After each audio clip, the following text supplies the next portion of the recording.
Hey everybody, this is the Sliders Review, and I'm here today to talk to you about Titan Season 3, Episode 6? 5? What episode are we on? I think it's 6. Anyway, the episode titled Lady Vic. And yeah, I gotta say, this was actually a pretty good episode. Like, I really don't have too many complaints about it. It's not perfect by no means, but you know, it is pretty solid, I gotta say. Like, there was only really like two things that really like bugged me in this entire episode. But for the most part, everything, they gave me everything I've always wanted in this series that I've been like screaming for.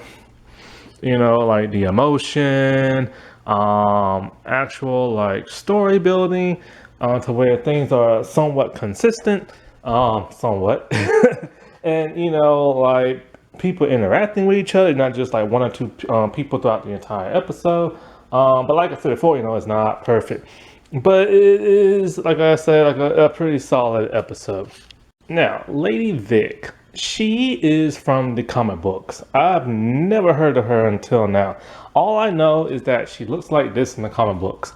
And so, yeah, they did not give her her costume, which I wish they would. I hate when they give villains civilian clothes and comic book movies and TV shows. Like, it gets on my nerves. It got on my nerves in the X-Men movie, especially in the third one, and it's getting on my nerves here.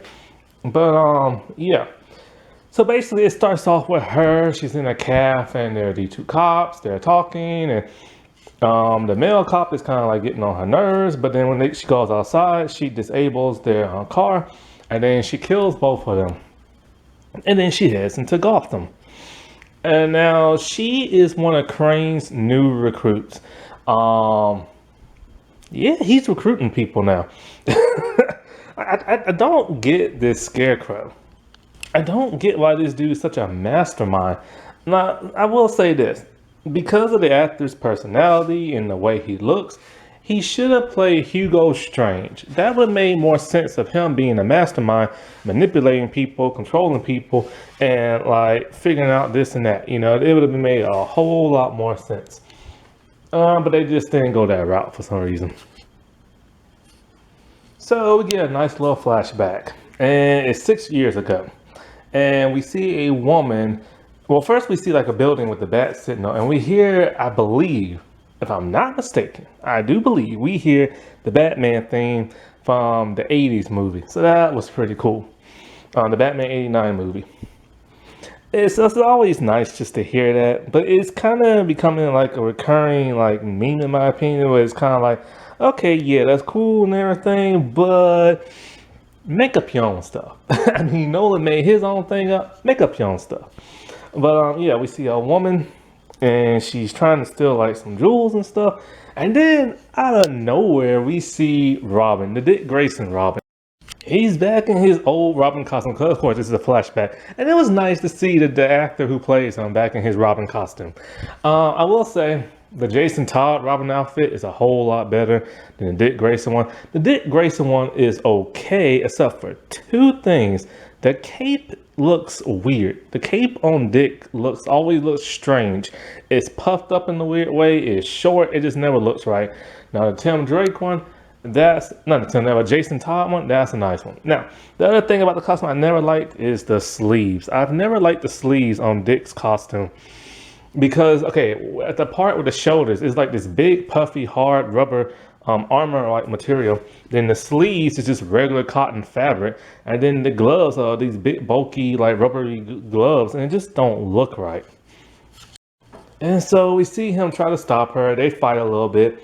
And then she reveals herself. It's Barbara Gordon. I'm like, wait, what? When did she become a jewel thief? It turns out in this reality, the Barbara Gordon, she is kind of like bored and kind of wants her father's attention. See, Batman and Robin gets all of her father's attention, and she wants some. So it's caused her to rebel and caused her to be a jewel thief. This is weird. I don't know how I feel about that. Because this is Barbara Gordon, that Batgirl, you know what I'm saying? Oracle and stuff. It's just weird knowing that she's a criminal and she's just doing it because she's bored and want to have some fun. She's literally like Black Cat from the Spider-Man universe. when Felicia Hardy, you know, when she did it and stuff. And I just, I don't know how I feel about that. It's like they just, I get they want to give these characters his own, like, unique personalities different from that comic book. Okay, fine. You know, when Arrow did it, I was okay when they kept like his parent or his mom alive and some other stuff. But it's just like when you go too far out the field, it don't feel right. And so, like, at some point in time, also, he joins her stealing jewels. And it's just like, whoa, dude, what are you doing? You are Robin. Batman is your mentor. Batman would have a cow if he knew what you was doing. Like, why are you stealing and you supposed to, like, stop? So that's one. Well, actually, maybe I have like 3 things about this episode I didn't like. But yeah, I don't like that. I don't like the fact that Dick is now a criminal just playing around, goofing around, and stealing stuff.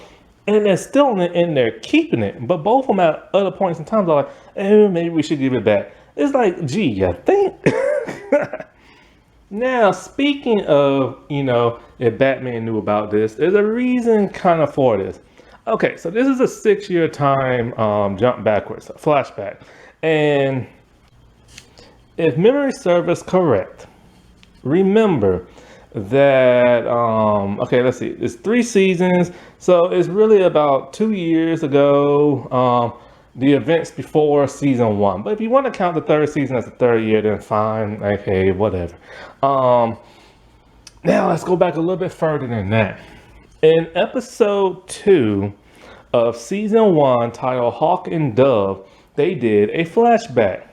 And that flashback was about, 4 years, I think. 4 or 3 years, probably 4. So, okay. So, if season 1 took place and it was 4 years ago, and 4 years ago, that's when Dick was sneaking away from the mansion and going to hang out with Hawk and Dove and, you know, and just stopping crime and stuff like that. And Bruce didn't want him hanging out with them because he said they're too much of a bad influence because they're a little too rough in the field, which now doesn't make no sense because we know both Robin and Batman are pretty rough in the field. So, yeah. So, okay. That was 4 years ago from season 1. Add 2 more to that, that's 6. So, yeah. If it was 6 years ago, it would have been around the time that Dick was just like, you know,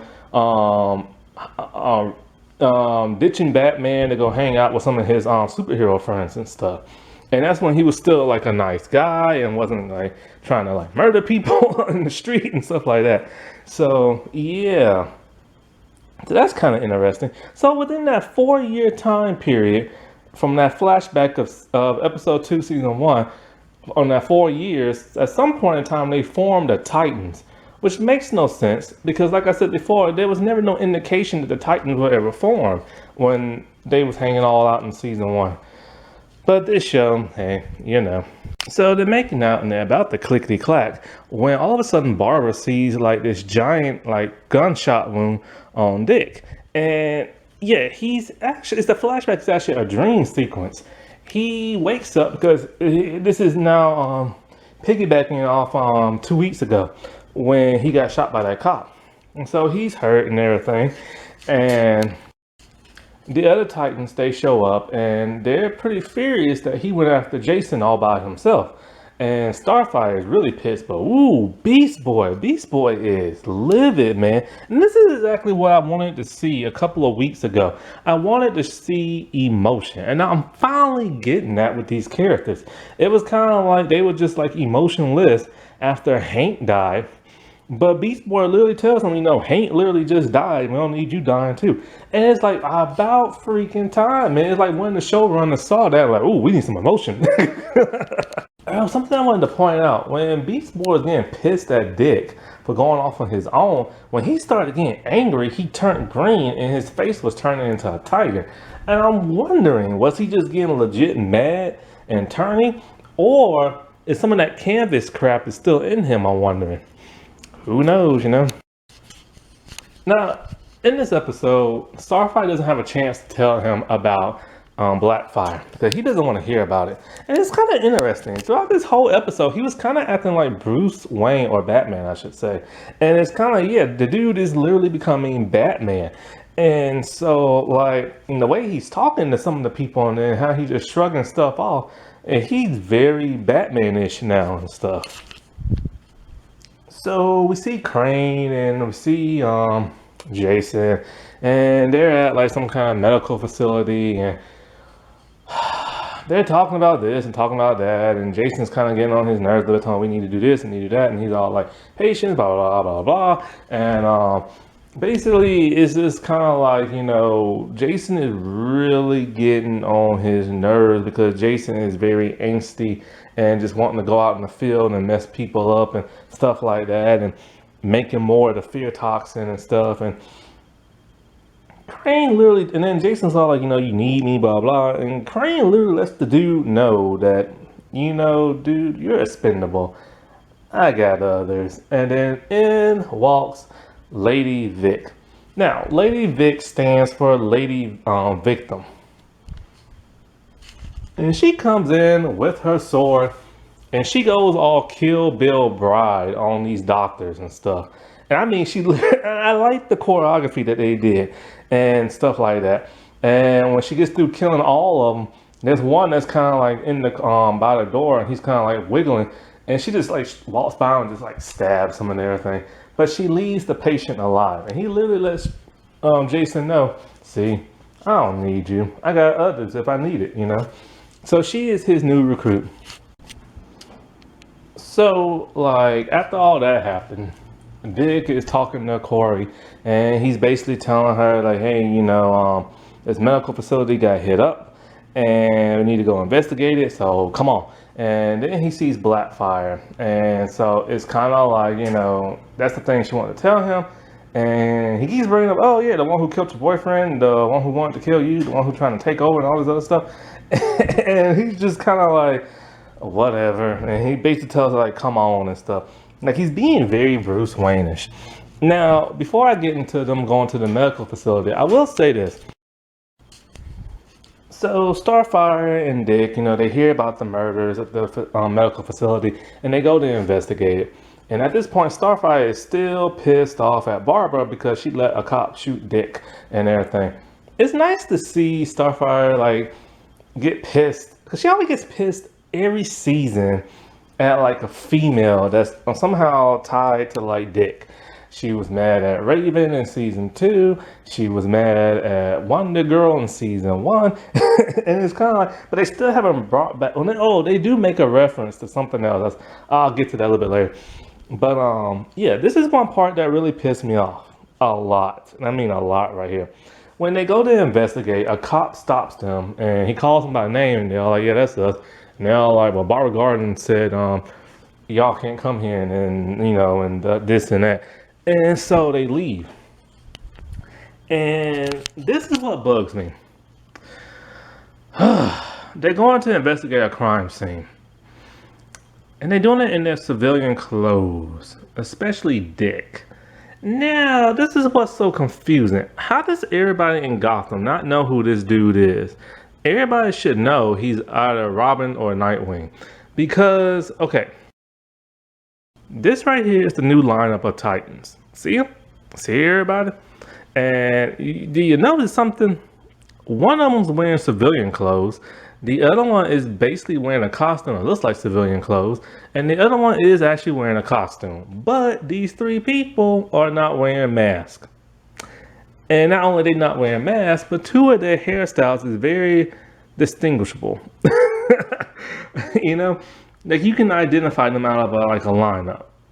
And so you gotta ask yourself, if Dick Grayson is constantly hanging out with these three superheroes, somebody's bound to pick up on that.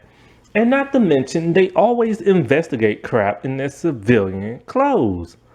And it's kind of like, why would he show up about like a murder, or her? Like, it makes sense for her because she's a superhero. Him, because they still think he's a cop. I have no idea if he's still a detective or not. They have not brought that crap up. But yeah, it's like, And then, of course, when the Titans do show up and start, like, investigating even more, then they're gonna be like, there's that guy in that same hairstyle. It looks like Nightwing. It looks like Dick. I just wonder. And that just pisses me off right there. So at some point in time, Dick goes to see Barbara, and they're talking, and she actually feels bad about him getting shot. Thank you for showing emotion in this show. Now, was it really that hard? But she basically tells him she wants the Titans off this case because, her job is basically on the line. She's getting yelled at because of what all Jason is doing and this and that. And so him and her, they have like a nice little talk and like discussion and everything. And he tries to explain why he took Crane and all this other stuff. And then he tells her, why don't you reactivate your Oracle program? That way we can find out where they're at. And she does not want to do that whatsoever because she said that thing is a monster. I have no idea what she means by that. I know in the comic books at one point in time, I think her system got hacked by Brainiac, I believe. And then he infected her with some nanites or something like that. So maybe, I think it took on like an AI personality of his own, I believe. I can't really remember. I remember reading that years ago, like online, but I can't really remember. So maybe she's talking about that or something. The dialogue between Starfire and Blackfire is a whole lot better in this episode than that other episode about, what was it, like 2 weeks ago, 3 weeks ago, something like that. The first time they interacted, that dialogue was just kind of like, you know what I'm saying? But this dialogue is just like so much better. I like how Blackfire is acting like a spoiled brat princess. That's how she should be. That's how she's always been. And they're finally letting her do that now. And it's just so much better this time. And the interaction between her and Corey is so much better. Also, it's funny because she's all like, where are your servants? Oh, I see you got me a little plaything. Talking about Connor and stuff. And she's like, oh, the green one must be like your little plaything or something like that. And then, then she later on like, oh no, I see this one is. And that's a nice little reference to them like messing around like from a long time ago and stuff. So like at some point, Blackfire, Superboy, and what's her name, Starfire, they go and because they got a lead on, I guess one of the doctors survived, like that attack from Lady Vic, and her life's in danger or some crap like that. I forget how they found out, but they found out somehow. And so when they go to see her, there's a nice little interaction because Blackfire, she wants to go inside, but Starfire is like, no, you're staying in the car, and she tells Superboy to watch her and stuff. And I think he's all like, well, what's the point in bringing me? And then she's all like, because I can't just leave you wandering around by yourself and stuff. And so she goes down there and she finds the doctor lays a bomb strapped to her. She calls Connor. It's nice to see him use his Superboy powers.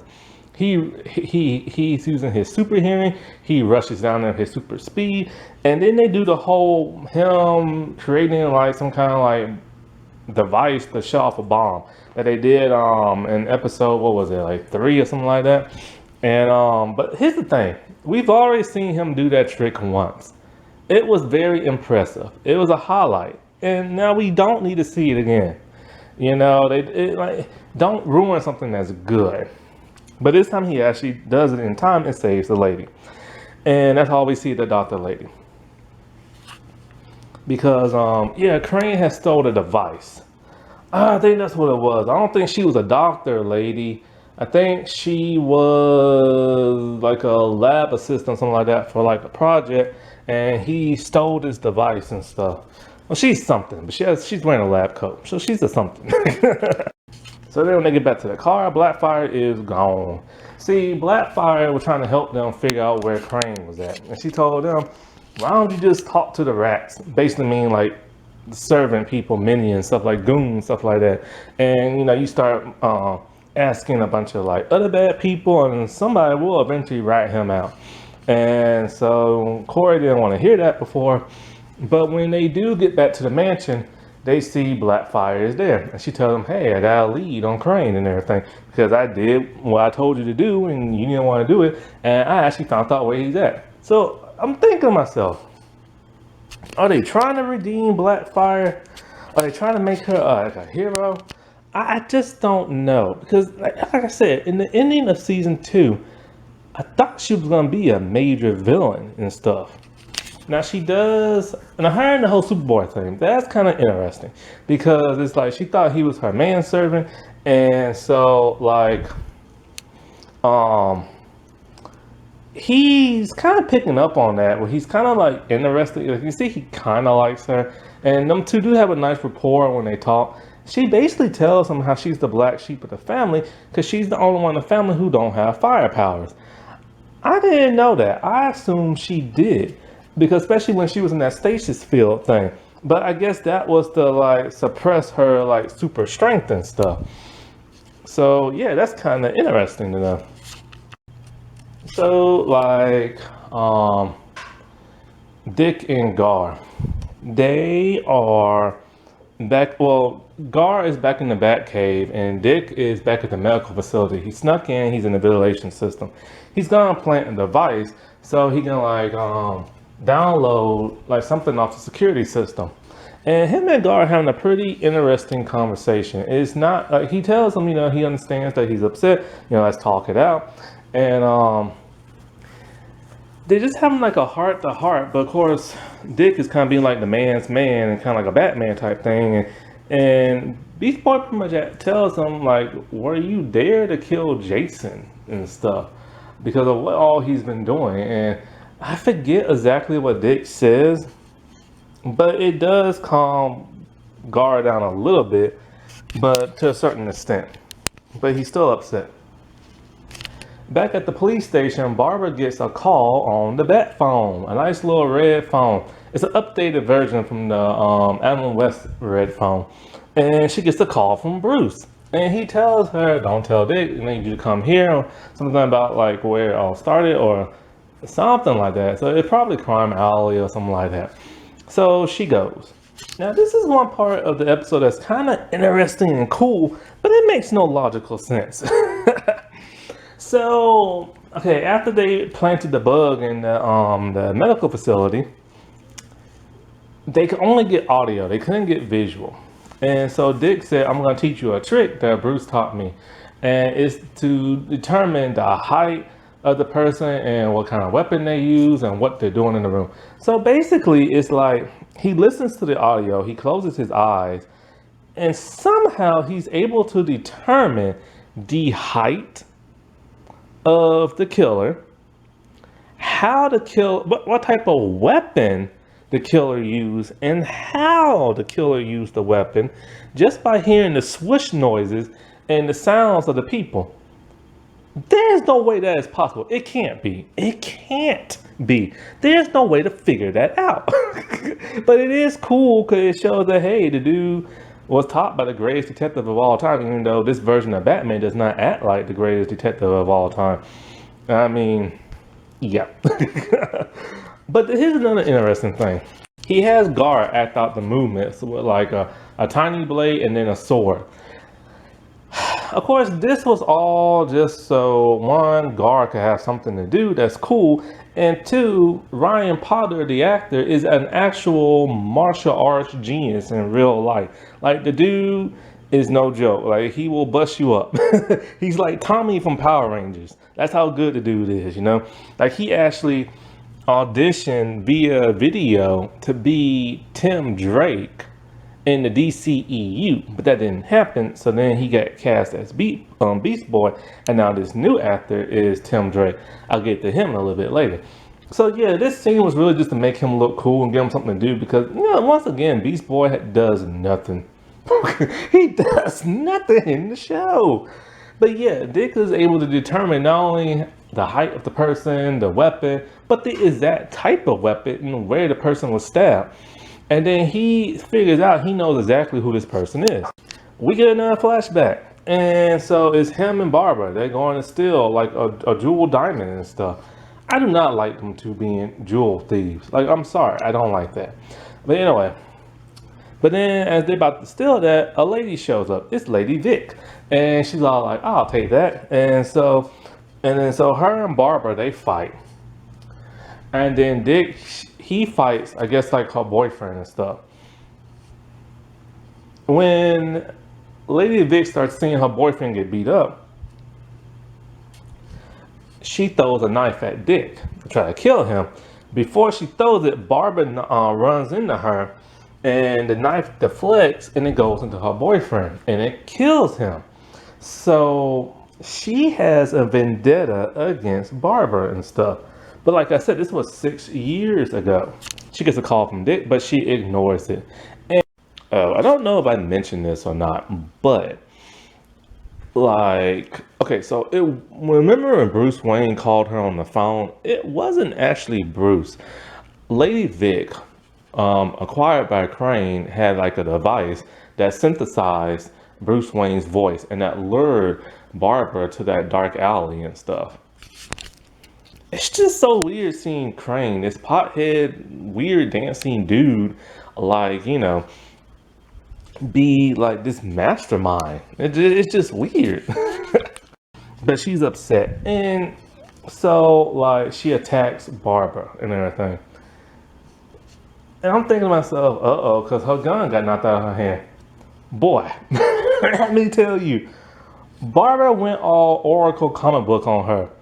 She bust out her little police baton thing that she has in comic books, and they just go at it, and they're just like fighting and everything. I'm like, you go, girl, in that wheelchair, you knock her out them thing. Like, it was such a great nod to the comic book, and it was such a great thing for this actress because, you know, she is an amputee in real life, because they still have not explained how Barbara actually lost her leg. She did say the Joker shot her in the back, so we know that's how she got paralyzed, but we don't know how she lost her leg exactly. And I know that the actress, like I said, is an amputee in real life. Now, I have read online how she lost it. I'm not going to reveal that because that's her own business, even though it is online for you to read. So if you want to know, just go there. But, you know, it was pretty, like, sad what happened to her at that young age and stuff.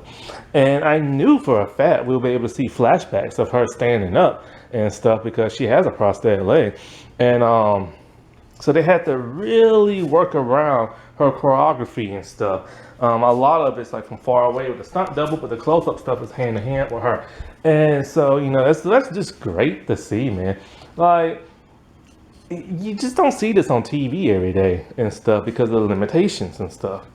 And so she's fighting her, and at some point in time, the fight ends, and I forget how. Oh, no, I remember. It ended in a kind of weird way. She took like a picture of Barbara as they were fighting, and I assumed that when she took the picture, it was just to blind her temporarily, you know, so she can like hit her or something like that. So anyway, the fight does end, and then she answers the call to Dick. So when Dick finally meets up with Barbara, he doesn't understand why exactly Vic wants revenge after 6 years and stuff, but he goes in her apartment to check it out because he's, you know, he want to make sure that she's okay and stuff.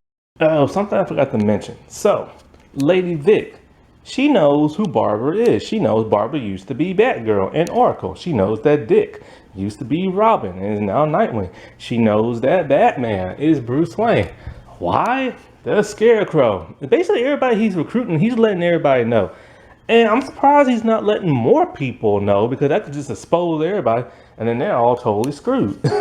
So as he's checking out her plays, he's reminiscing about how they used to do it and everything. And so I'm thinking to myself, so has he completely, like, you know, forgotten about Starfire? I guess he has. So now we get the part with Mr. Pothead. So basically he is in the lab and he's working on that machine, and Lady Vic comes in and she tells him that she got the picture of Barbara's face. I guess they needed the picture of her eyes to activate some type of machine. I guess he's somehow gonna get his, since they brought up Oracle, the Oracle program, I guess that's gonna play into it. And of course, the only way they activate it must be through like her eyes and stuff, like a retinal scan, similar to how Dick had his laptop and his suit in a briefcase that, you know, was a retinal scan, which they don't bring that up no more. We don't see his laptop. We don't see, like, you know, I'm starting to miss season 1. Well, Mr. Ants and his pants Jason, he's getting kind of angsty, and he decides, you know what? He's gonna step it up, and he steals a bunch of the fear toxin, and he gives it to a bunch of street punks, and they use it, and then they start wreaking havoc on the town, killing people. And one of the people they kill is Tim Drake's dad. And when you see this, Jason actually looks sad, like he can't believe what he's doing, but then he takes the fear toxin to forget about it. And so I'm wondering, is he not being controlled? Is he still there? Why is he letting Scarecrow be his mentor? It will be revealed at some point in the next couple of weeks. And when it does, it better not be a stupid reason, boy, I tell you. So yeah, all in all, this was a pretty cool, solid type episode. Like, I really enjoyed it. It wasn't perfect by no means. They still was out of costumes. It really bugs me. I'm sorry, but this is a superhero show. I want to see you in your costumes. Also, still no Raven. This is the 6th episode, and Raven has yet to show up. And I think they only got about 6 or 7 more episodes or so to go. So where is she and what is she doing? See, it's that bad pacing crap that they did ever since season 1. Like, remember when we would get like Robin and we'll get Raven, and then all of a sudden we'll halfway through the episode we'll get Starfire, and then like and then at the very end we'll get like Beast Boy, and then Beast Boy and Starfire won't show up until the next couple of episodes, and then we'll see Starfire again, but then Beast Boy still won't show up until later on, and then when he does show up he don't do nothing. It's that bad pacing crap, man. Alrighty, well, I'll talk to y'all later. Bye.